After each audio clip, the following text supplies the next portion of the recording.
Hello friends, this is मिनल और आज हम प्रबलन के सिद्धांत के बारे में अध्ययन करेंगे, जिसको हम रीइंफोर्समेंट थ्योरी भी कहते हैं। तो हम प्रबलन के सिद्धांत को हम पुनर्बलन का सिद्धांत भी कहते हैं। तो यहाँ पे एक कन्फ्यूज़न रहता है कि क्वेश्चन अगर क्वेश्चन पूछा जाए कि पुनर्बलन शब्द का सर्वप्रथम प्रयोग किसने किया, तो इसका आंसर होगा स्किनर।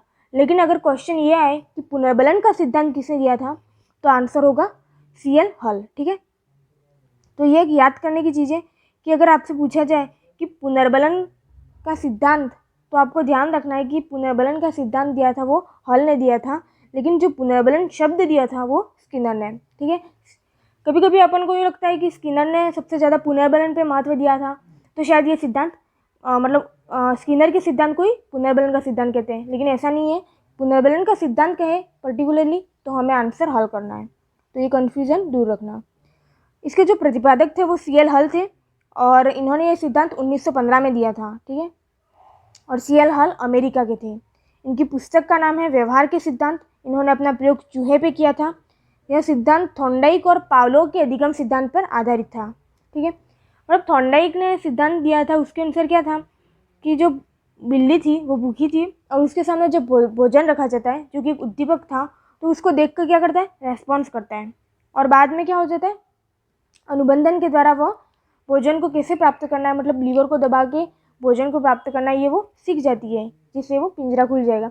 तो ये जो प्रयोग था उसमें उसके अनुसार ही हल ने क्या कहा है कि जो भोजन है, ठीक है, और भोजन वो प्राप्त क्यों करना चाहती है, क्योंकि वो बिल्ली भूखी थी, उसकी आवश्यकता थी भोजन, इसलिए वो उसको प्राप्त करना चाहती है। तो इन्होंने यहाँ पे आवश्यकता को ज़्यादा इंपॉर्टेंस दिया है। ठीक है, ये हम आगे और भी सिद्धांत जब उसके बारे में देखेंगे तब और भी ज़्यादा डिस्कस करेंगे, लेकिन इसका मेन यही है कि इसने कहा कि बिल्ली भूखी थी, इसलिए उसने इतने रेस्पॉन्स किए। ठीक है, और इस सिद्धांत के लिए स्किनर ने क्या कहा है कि यह अधिगम का सर्वश्रेष्ठ व आदर्श सिद्धांत है। ठीक है, तो ये क्वेश्चन भी आ सकता है कि किसने कहा है कि प्रबलन का सिद्धांत सर्वश्रेष्ठ व आदर्श सिद्धांत है अधिगम का, तो स्किनर ने कहा था, या फिर स्किनर ने क्या कहा, तो ये अधिगम का सर्वश्रेष्ठ व आदर्श सिद्धांत है। ठीक है, अब इसके अन्य नाम देखते हैं। इसको हम आवश्यकता अवकलन का सिद्धांत भी कहते हैं, क्योंकि इसमें आवश्यकता का मेन रोल है, वो हम देखते हैं अभी। गणितीय सिद्धांत कहते हैं, क्योंकि ये इस सिद्धांत पर इन्होंने 17 नियम व उपनियम भी बनाए। उसके बाद इसको सबलीकरण का सिद्धांत कहते हैं, जैविकीय अनुबंधन का सिद्धांत कहते हैं, चालक न्यूनता का सिद्धांत कहते हैं, क्योंकि वो जो भूख रहती है उसके कारण वो क्या करता है, ड्राइव करता है। ठीक है, उसको प्राप्त करने के लिए एक चालक, जो कि हम मोटिवेशन में और अच्छे डिटेल से देखेंगे, तो चालक न्यूनता का सिद्धांत भी कहते हैं, क्योंकि एक ड्राइव का रोल करता है इसमें, जिसके कारण वो भोजन को प्राप्त करता है। यथार्थ अधिगम का सिद्धांत कहते हैं, प्रेरणा प्रबलन ह्रास का सिद्धांत भी कहते हैं, इसमें अभिप्रेरणा का भी इंपॉर्टेंट रोल है। परिष्कार का सिद्धांत कहते हैं, निगमन सिद्धांत कहते हैं, और क्रमबद्ध व्यवहार का सिद्धांत कहते हैं। ठीक है, तो ये इसके अन्य नाम है, तो ये भी हमको ध्यान रखने हैं।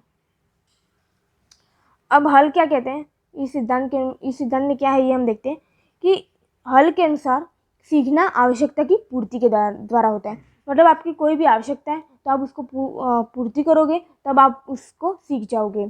जैसे प्राणी कोई भी कार्य तभी सीख सकता है जब उसके सामने कोई आवश्यकता होती है, तथा उस आवश्यकता की पूर्ति करने की प्रक्रिया के द्वारा वह अधिगम कर लेता है। ठीक है, जैसे अभी मैंने बताया था कि बिल्ली को भूख लगी थी, इसलिए वो भोजन प्राप्त करना चाहती थी, तथा इस आवश्यकता की पूर्ति के दौरान वो क्या करती है, लीवर दबाना सीख जाती है, तो उसने अधिगम कर लिया। ठीक है, अगर उसको भूख होती नहीं तो वो इतने रेस्पॉन्स करती भी नहीं उस भोजन के लिए।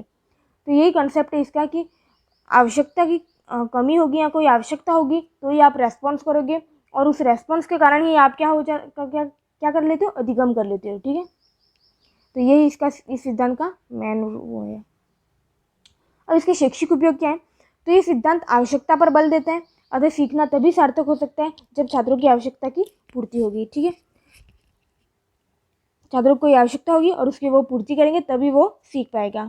यह सिद्धांत पुनर्बलन व अभिप्रेरणा पर बल देता है। ठीक है, क्योंकि एक नीड होगी, फिर उसको प्राप्त करने के लिए वो ट्राई करेगा। ठीक है, और फिर इंसेंटिव्स को प्रोत्साहन मिलेगा, जो जैसे कि भोजन। छात्रों की आवश्यकताओं को ध्यान में रखकर विभिन्न कक्षाओं के पाठ्यक्रम बनाने चाहिए, जिससे कि छात्र अधिगम आसानी से कर सकें। अगर छात्र की जो आवश्यकता है उसके अनुसार अगर अपन पाठ्यक्रम बनाएंगे तो वो अधिगम आसानी से कर सकेगा। तो ये इसका शैक्षिक उपयोग है, और ये सिद्धांत उच्च स्तर के लिए अधिक उपयोगी है। ठीक है, इम्पोर्टेंट बात जो मैंने आगे भी कहा था कि सर्वप्रथम अगर पुनर्बलन शब्द पूछे तो स्किनर ने दिया, लेकिन अगर पुनर्बलन का सिद्धांत पूछे तो हल ने दिया। तो ये छोटा सा सिद्धांत था जिसको हमने देख लिया है। ये इतना ज़्यादा इंपॉर्टेंट नहीं है, लेकिन क्वेश्चन आ भी सकता है, ठीक है। तो आप इसको ध्यान रखना, जो नॉर्मली चीज़ें सब, तो ये आराम से आपको याद हो जाएंगी। तो अगर आपको ये वीडियो अच्छा लगे तो लाइक करना, शेयर करना, चैनल को सब्सक्राइब करना, और थैंक यू सो मच।